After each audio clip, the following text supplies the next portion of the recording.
after the last session, Venerable Amar Siri and I discussed the word jitta again, and he made a very good point. And the question, if for those of you who were at that session, the question was, why do we see in English translation sometimes the word mind and sometimes the word heart? And more recently, probably in translations, mind/heart. And it comes from the word jitta. And Venerable Amar Siri indicated that it makes sense, that mind/heart formulation, because part of the word jitta is the knowing, and that would be the mind part, we could say. And then the heart part is that it includes everything. It's totally accepting. It's not discriminative knowing, so you don't get confused. So if you think about Luangpor Viradhammo's statement, which I don't know if he uses it so much now, but he did. It's like this, and it all belongs. Right? Now, it all belongs isn't a social commentary. It's not a moral commentary. It's just that everything is dharma that we notice. So sweet and sour, it all belongs, but also horribleness and beauty, corruption and honesty, integrity. They're all part of the natural way of things. Some are morally reprehensible, and we say, no, that's not appropriate. But here we're not talking about a social philosophy. We're talking about where we can find the peace of the heart.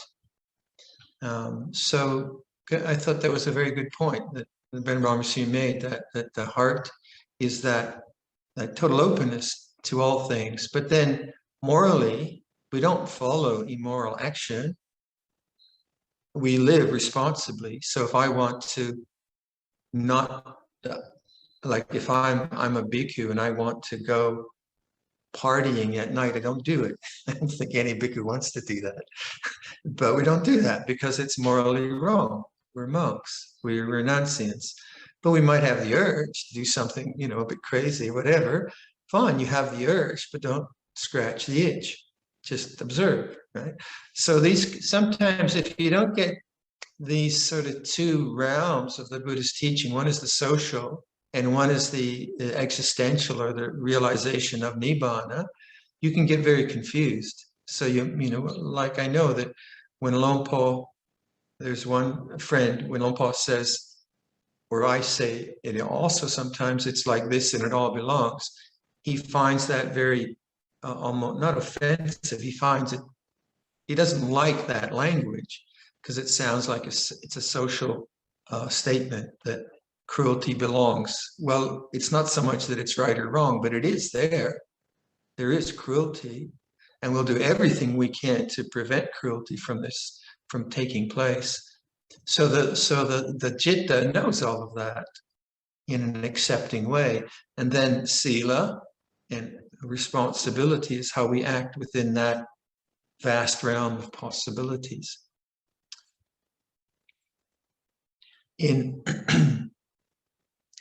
I think Luangpor Cha would sometimes say, what is meditation? And he would say, Pakporn Jit. And Luangpor Viradhammo would translate that as holiday of the heart, which is interesting. Now, previously I said, you need a good work ethic for developing meditation. And now I'm saying it's a holiday of the heart. Well, which is it? Is it a holiday or is it hard work? Well, it's probably both.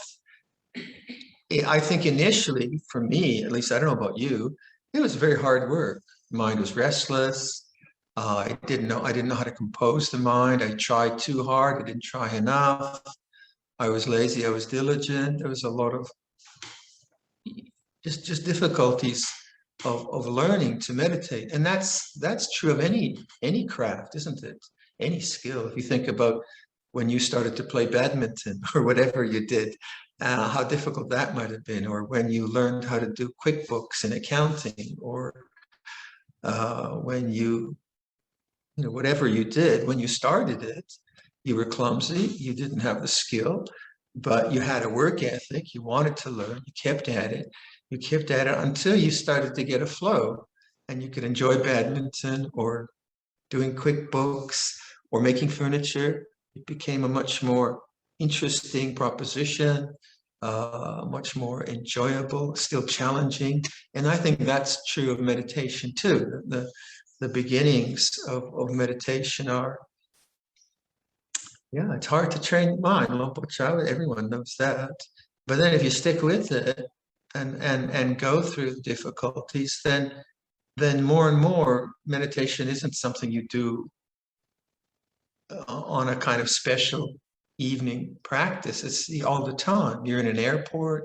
Well, we don't go to airports. So it's sometime we will go to airports soon, and I'll visit Thailand, I'm sure. You go to the airport, and rather than looking at your iPhone, you just come to emptiness. It's like this. You prefer that to distraction.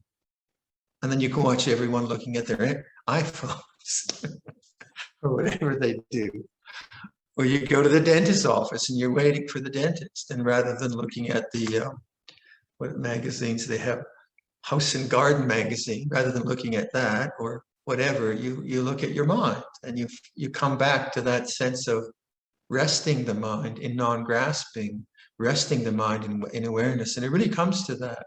It really comes to that where you do prefer, it's just nice to be and notice. So you have that possibility, but then even within experienced, even though you might have had a lot of experience in meditation, there will come times where you're going to face some loss, some difficulty, some confusion. You get blamed wrongly. Someone will get sick, someone will die, and then you're challenged. But what you have then is you have the equipment to witness this difficulty, this sense of loss, or the sense of unfairness or injustice or whatever it might be. You've got the equipment to be with it and bear witness to it until it changes and runs its own course. So it's very important to meditate when things are okay, because when things are not okay, you're not going to meditate. You're going to go to the default mechanisms that you've developed. And if you haven't learned how to just center the heart, center the heart, center the heart, center the mind, then the default mechanism will be anger or fear, and your mind will just run and spin in those directions, in those kind of ways. So the fact that the good folk, the angelic folk, the angelic sisters have set up this retreat is a real privilege for us, and a real opportunity, not just as an experience in itself, but as an ongoing training to learn how to abide with the heart. If you notice, like, you might, if you're just practicing awareness, you're doing whatever you find good, you might have a lot of thoughts. Thoughts will come, but don't you find at the end of the day you're more peaceful, even though there have been thoughts? And why is that? It's because you're referencing awareness rather than the objects of awareness, rather than the things that you have to deal with. You're resting the mind, actually. You're resting the heart. You're saying, oh, this is thought, this is planning, oh, this is dullness, oh, this is a feeling of success, this is a feeling of failure, this is pain in the knee, this is traffic noise, this is annoyance. And all these different phenomena are coming and going, coming and going, coming and going. You're constantly referencing, and it's changing. That which has a nature to rise has a nature to cease. It's changing. So you're constantly interjecting into your awareness practice anicca sanya. This is changing. You listen to sound, and you just listen to sound, but now you're not concerned about the quality of sound. Is sound constant? No, it's changing. You're listening to change. Is the bodily feelings we have, are they constant? No, they're changing. Heat, cold, pressure, pain, coming and going.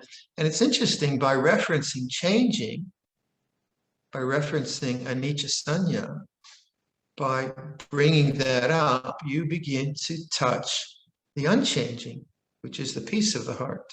That's the kind of paradox of it. even something negative, some emotional experience which is coming up, like anger at your neighbor or your in-laws or whatever it might be. And it's coming up and it's got a lot of thought in it, a lot of bodily energy. And you're right, oh, is this permanent? Is this anger I'm feeling right now, is it constant? Or is it changing? You see, the thoughts are changing, the body's changing, it's changing. So even though it's unpleasant, you're witnessing it. And what do you do when you're witnessing? You're abiding in the space. You might not notice it, but you're abiding in the space of the mind rather than being caught and attached to the objects of mind, especially these negative emotions. And then you find you bear witness to it. It goes its own way, and you have no residue. You don't have a bunch of bad memories because you've witnessed, you released it from the mind. Body awareness is very important in any kind of meditation practice, because the body is a place that you can, the body doesn't lie. Thoughts are always lying. You notice that? Thoughts are always telling you things. Blah, blah, blah, blah. Don't believe any of it. Whereas the body, like if I'm feeling stressed about something, the body's going to say, this is stressful.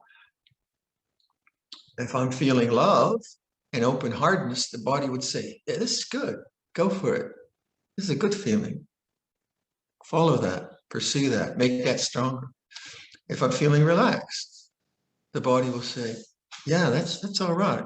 That's okay. If the body's just like really, really tense, no. So if you're listening to the body, you're listening to whatever the bodily energies are telling you, you intuitively kind of figure, well, that's not a good direction, or that is a good direction, right? So just think about the aspects of love in the Buddhist sense, not romantic love in the sense of longing. Romantic love has longing and attachment in it.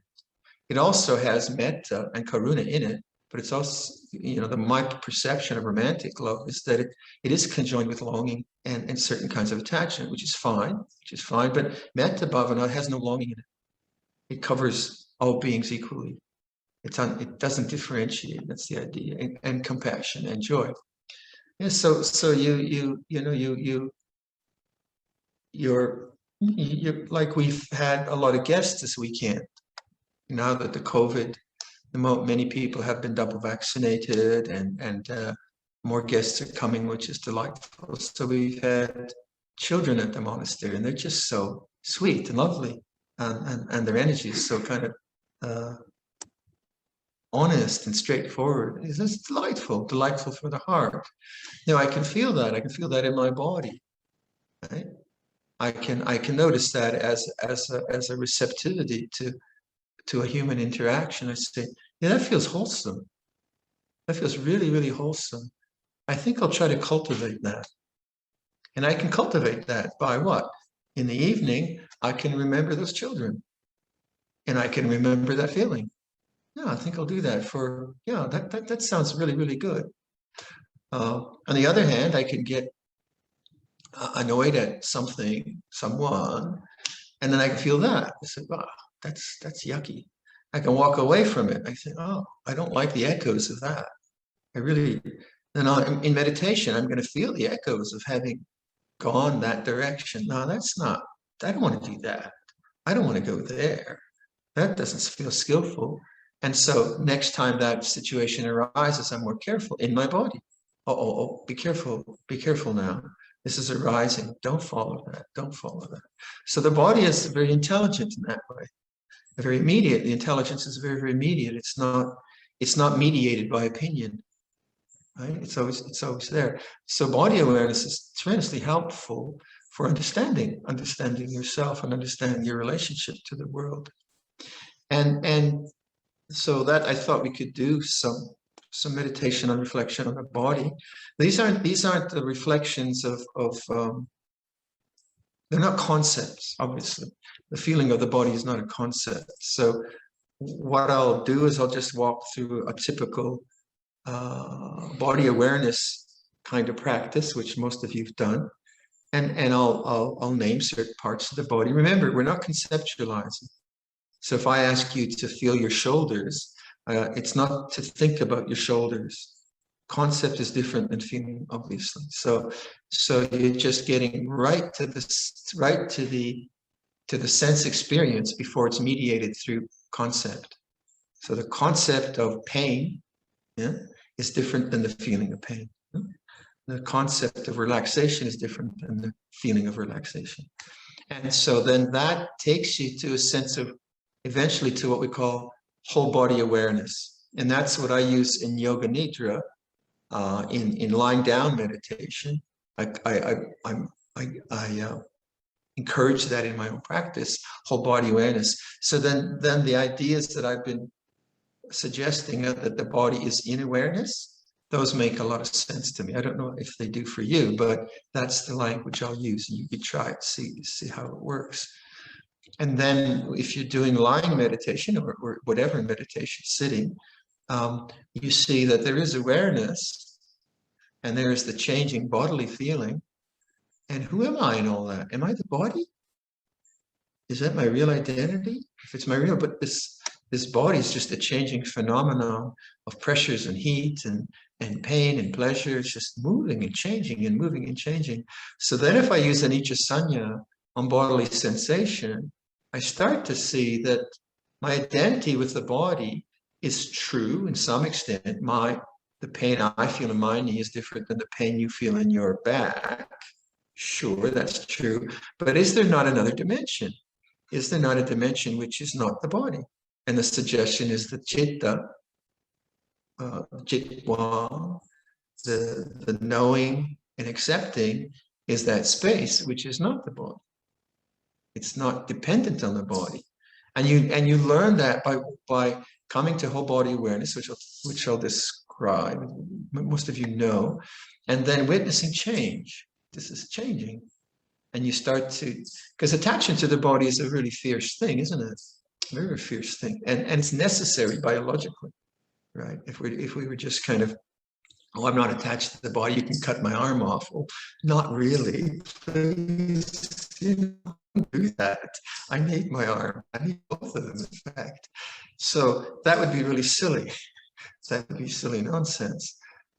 So when we say that, like anatta, the body is not self, that's a difficult concept, isn't it? It's actually really weird. Think about it. And this takes you to that kind of consideration, to practically, not just theoretically, as a sort of Buddhist philosophical position. You begin to witness that the body is an object in awareness. So let's do some body meditation. And again, I'll set the clock for 45 minutes and I'll describe most of you've done this, but it's just good to go through it. And then we'll just sit silently for the rest.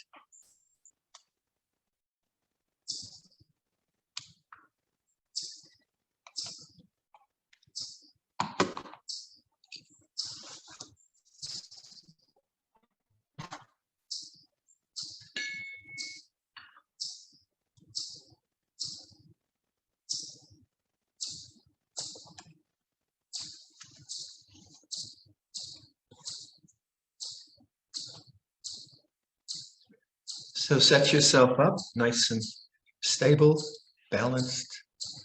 Always take time to arrange your posture in a way that's as comfortable as you can get.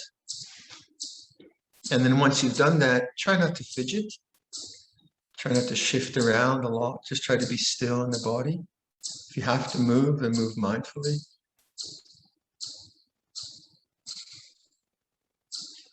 Establish awareness by listening to the chipmunk. I don't know if you can hear, it's very loud in our room here. That high squeaking sound, that's a chipmunk.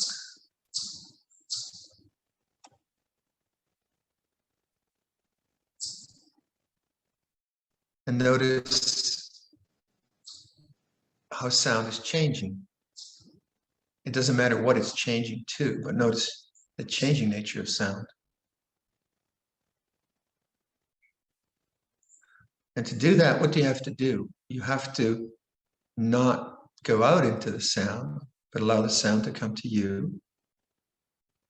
And there's a stillness and knowing change.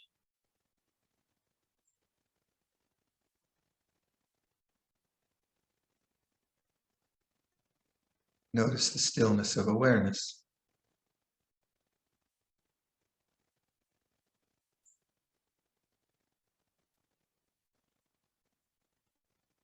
And then body itself, let's bring our attention to certain parts of the body. And I'll use the language, I'll say, make conscious some part of the body.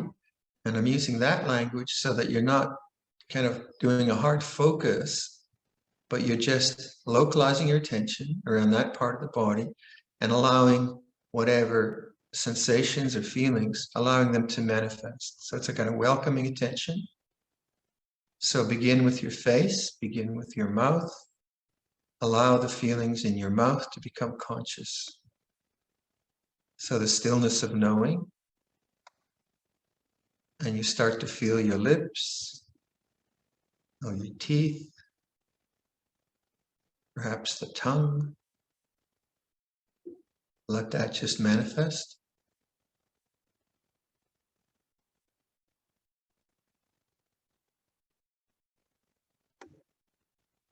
So the knowing of sensation rather than defining the mouth as a concept. It's just a pure experience of that.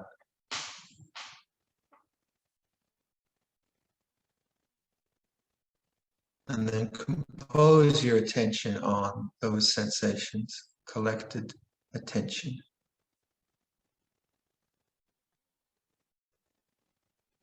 And if there's no sensation, that's fine. If it's strong, that's fine. So we're not trying to manufacture anything. It is as it is. And it's changing. Notice the changing nature.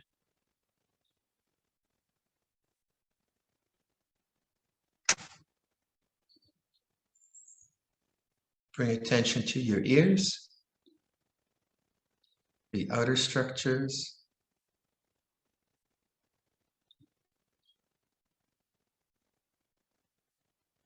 and the ear canals.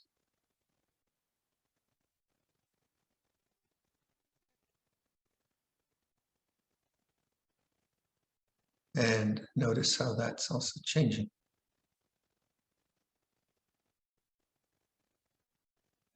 So some areas of your body are more sensitive, some are not, which is fine.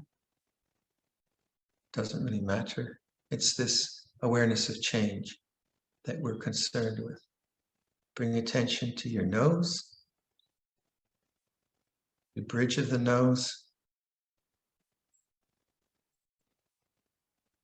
and the nostrils.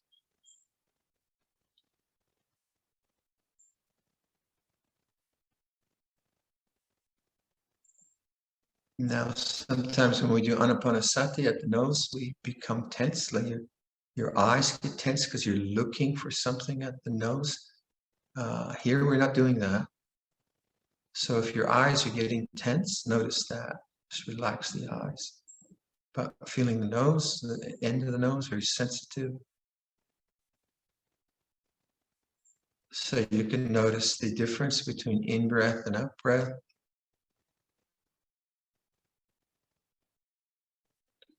So you can really collect your mind on the feeling of breathing at the nose.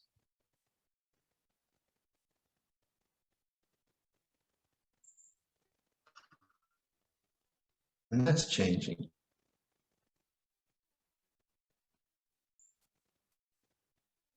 And to your eyes, the eye sockets,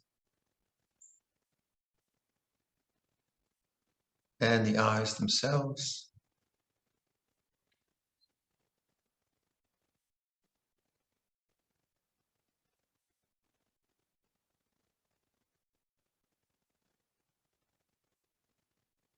Silent witnessing change.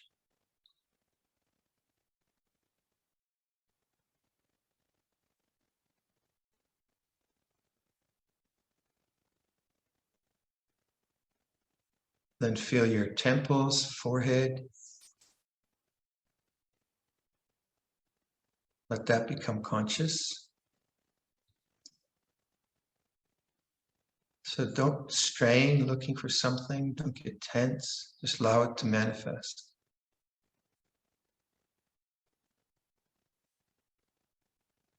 And the top of the head.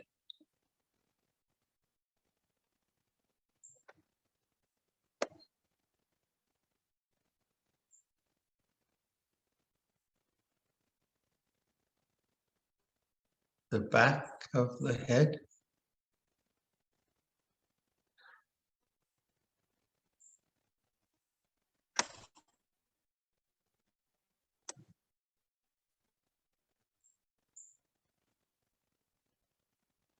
Feel the neck, the throat, the back of the neck.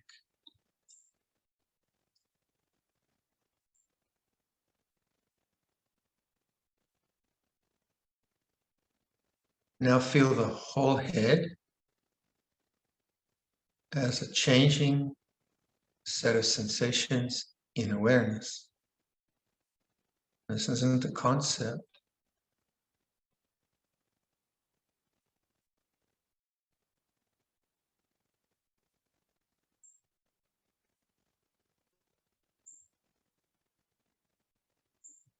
Feel your shoulders. Let the feelings in the shoulders become conscious.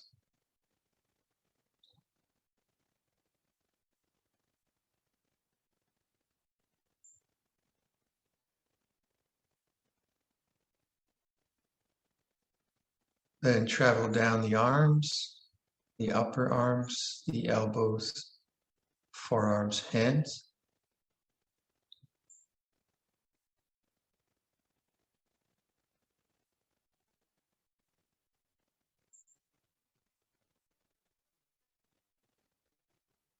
And notice how that's changing. Sensations are changing.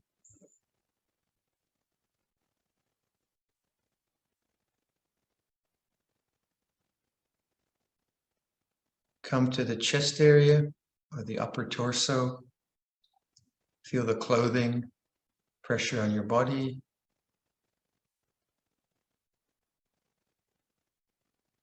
Feel the rib cage, the lungs, the heart, whatever you feel, the back, spine, whatever you feel in the upper torso. Let that manifest. You don't have to look for any of those parts. Just let it come into consciousness.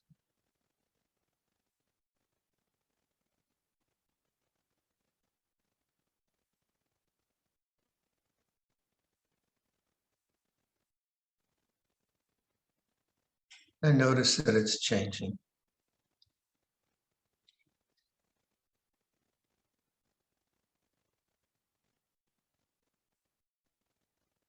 The abdominal area, the lower rib cage, the lower spine, intestine, stomach, large area, skin, whatever, let it manifest.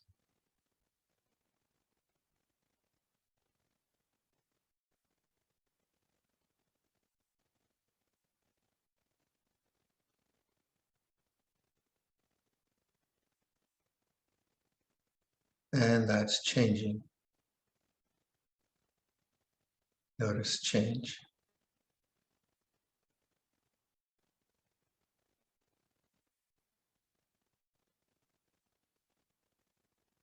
Pelvic area, the reproductive organs,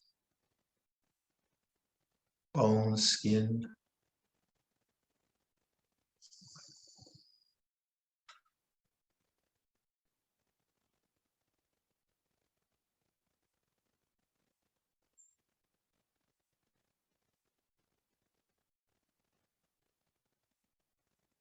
Feel your hips.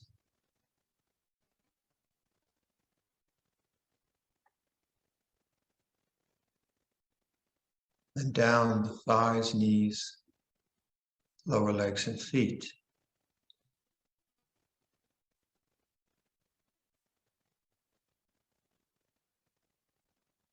And notice change.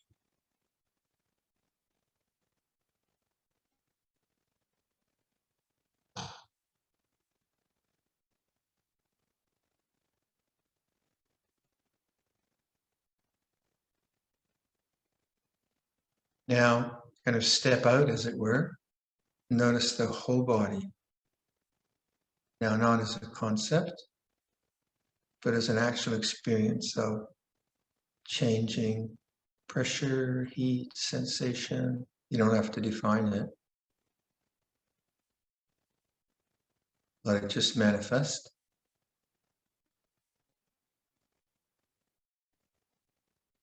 And this is in awareness.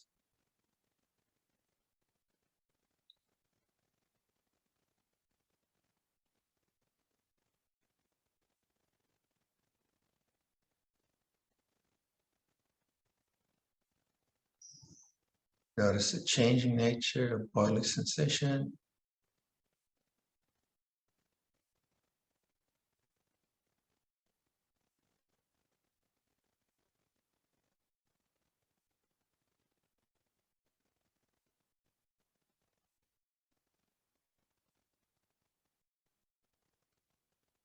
So thoughts will come and go within this, and they're also changing. Keep referencing change, anicca.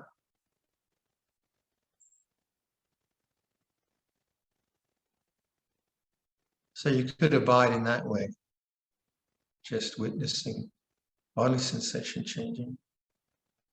Or you could choose some aspect of the body and focus on that.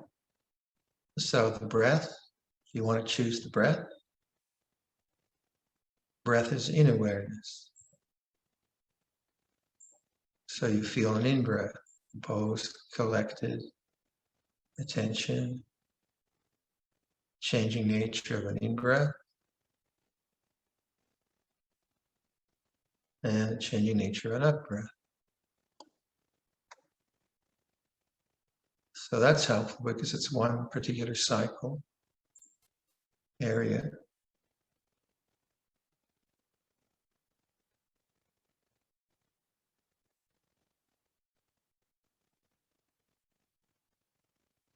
So use that if you like, or whatever aspect you want of that. I'll be quiet now and just sit quietly for the rest of the time.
So if you're in Thailand or Singapore, Malaysia, Perth, it's your morning of a day of practice.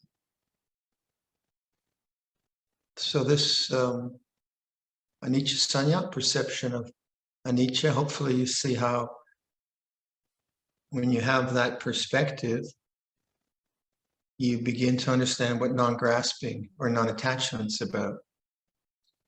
Non-grasping doesn't mean you don't have negative emotions, or that doesn't mean anything about the quality of the experience. It rather points to a possibility of not attaching to the quality. And so you still know what's going on, but you know it from a witnessing rather than a judging or a wanting. So one of the things very important that you learn in meditation is the experience of discomfort and pain. And there's the meditation, the body being what it is, there's a lot of discomfort.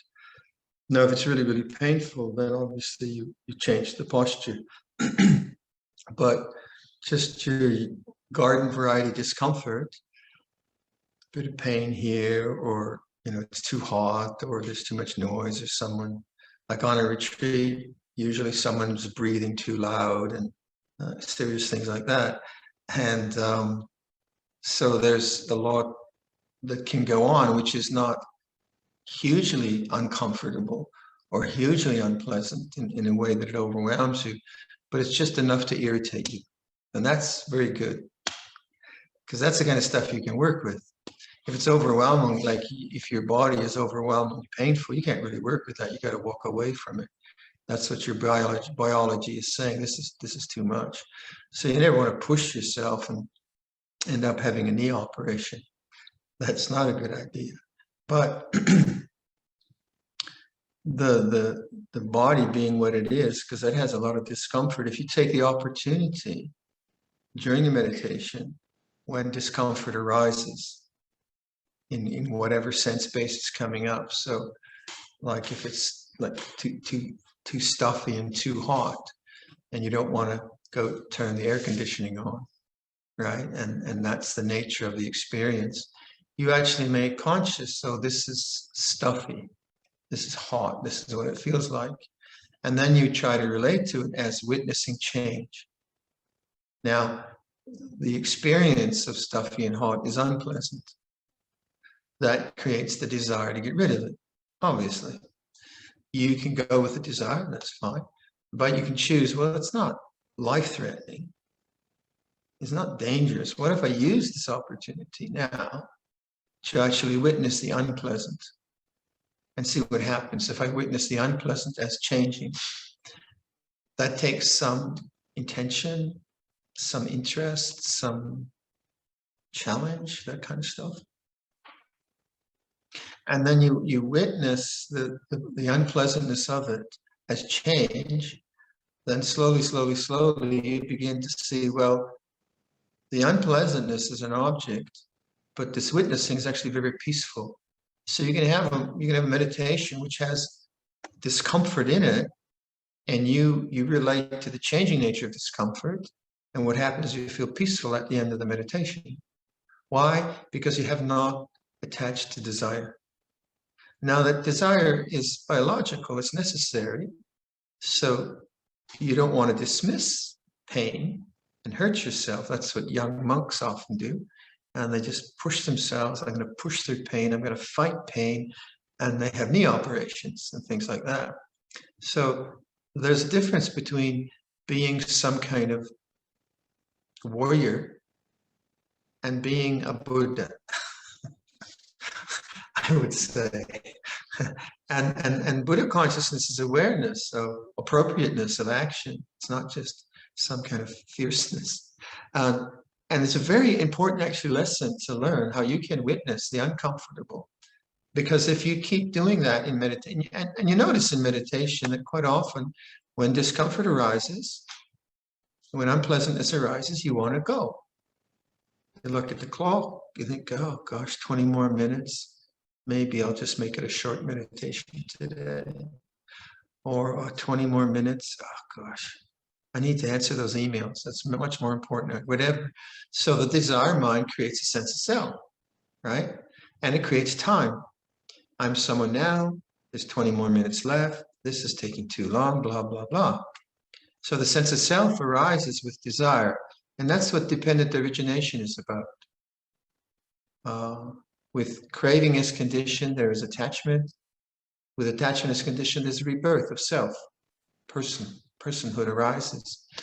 And if you notice that, how the mind is thinking and looking at the clock and wanting to move and how to get out, and maybe I should have some tea. And so that's attachment. That's what's going on there. That's what we mean by upadana and rebirth. And you step back a bit. So, well, what is this physical experience like now? What is it really like to feel discomfort? And you bear witness to it. Then you see the sense of self doesn't arise. It wants to arise, that's desire, but you just stay with the desire before it goes to upadana. And as you're witnessing that way, the desire doesn't have any power, and your mind realizes peace. And that's what we mean by nirodha, the third noble truth. The cessation of self, cessation of suffering is there all the time. So it's a possibility, but so is the arising of suffering. And so in that little model, you have the whole paticca samuppada operating. Just in that model of, with unpleasant as condition, there is desire for pleasant. Yeah, that's natural. And now you're going against the itching and scratching syndrome. You're taking the position of the Buddha knowing Dharma. So this is how you can work through pain, if you want to, in a retreat or in a meditation. You use it as a Dharma reflection rather than as willpower. Now, I don't know about you, but when I was younger, I would just do everything, a lot of things I would just do through willpower. So just to willfully not move, which didn't make me peaceful. And of course, then I didn't want to meditate. And then I understood, no, it's about reflection. Pain is the part of life. And then in that reflective attitude, you strengthen witnessing, you strengthen the perception of change, and you start to have confidence that discomfort's okay. There's a place in the heart that can be with discomfort. And yet, when you need to move, you move. You don't hurt yourself. It's not some, and then you move mindfully and you get into another posture. Fine, not a problem. And this is very helpful in sitting posture, and not just helpful. I would say it's very important, isn't it? Because that's what the body does. It creates pleasant and unpleasant, right? And so on. So it's actually, I think, a very important lesson because it's so safe. It's not, and it happens all the time. Every meditation, probably around the last 10 minutes, you're hoping it'll stop, unless you're really blissed out. If you're blissed out, then good on you, not a problem. So then you start to understand what stillness of body is about.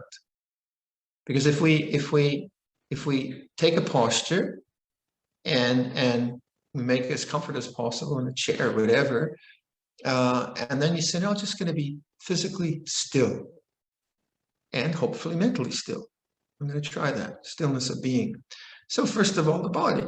So you set it up, and then you want to make the body right. You want to scratch something. You don't do that. You don't keep adjusting, because that'll just be restlessness. And then as you kind of settle into your posture. Again, you don't hurt yourself. And then you notice like discomfort and the desire around it. And you stay with witnessing change. So by picking up anicca sanya as right thinking in this sense, right contemplation, you have a perspective which always leads to non-attachment, non-grasping, to nirodha, cessation of suffering. Now, this is very helpful in doing yoga nidra. I explained that earlier, the lying down meditation. If you want to try that, and yoga nidra, that very much happens. It's that you're comfortable. You know darn well that whatever twitch or discomfort you have, you can bear with it. It's no big deal. So you lay down, but you want to move. You want to scratch something. especially if you're doing it for a while, you want to roll over on your side, because that's the posture of annihilation, where you can forget everything. But now you're not trying to annihilate consciousness. You're trying to actually deepen the silent witnessing. So then the posture is very good for that, because it's okay, unless you have some real back issues or something like that. But normally, if you set it up right, you put lots of pillows under your knees, you get your knees high, get your neck set up, you lie out in Sarvasana, in corpse posture.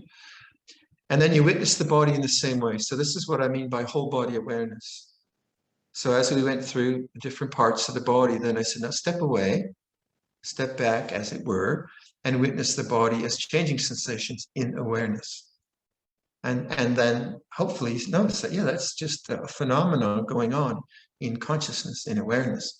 Well, that's what we use in what I use in Yoga Nidra. So lay the body out, sweep through the body, and then step back, as it were, and notice, so this is a changing sensation, and notice change, witnessing change. And then very, very quickly within that, there's a desire to scratch, desire to itch, shift the shoulder, shift the leg, don't go there. Stillness of body, stillness of body. And again, it's the same idea that by not responding to the desire to move, which is a restlessness, by not responding to that, but by witnessing it, it ceases, it ceases, it ceases, and you have nirodha again, the cessation of suffering, peace and silence in that posture. And then if you know how to stay awake within that posture, then you can hold a posture for quite a long time. It's physically very, very obviously easy to do. The mattress is doing it for you. And then you can investigate things like very subtle things like effort itself, because you don't have to hold up the body, and you can really investigate subtle things. Trouble is, many people fall asleep in the posture, and it doesn't work for them. But one interesting thing about this posture is, even if you fall asleep, because you're on your back, as your mind starts to dip into sleep consciousness, you'll probably snore, or at least snort, like a little pig or something like that. And it's interesting that bit of noise alerts you and brings you back to awareness, but your mind is actually dropped into a deeper level of peace, because deep sleep is very peaceful. So it's an interesting exploration where a bit of snoring is your kalyanamitta. Now, a lot of snoring means you're lost. And that's okay too, because you needed to sleep. But then you might notice it, or something, maybe your neighbors will, or something like that. But I would, if you want, I'd recommend trying that posture, because it can be it's an interesting exploration where you're not limited by the body's capacity to not feel a lot of strain. Very, very interesting posture. But I think the main thing I'd like to emphasize is that the investigation of discomfort as an anicca, rather than as me trying, having discomfort, because you really see the difference between attachment to body, me, I have to do something about it, and witnessing body as a sankhara, as a phenomenon in nature that is changing and arising and ceasing. That's a very liberating kind of perspective. All right, I think that sort of covers it enough for today.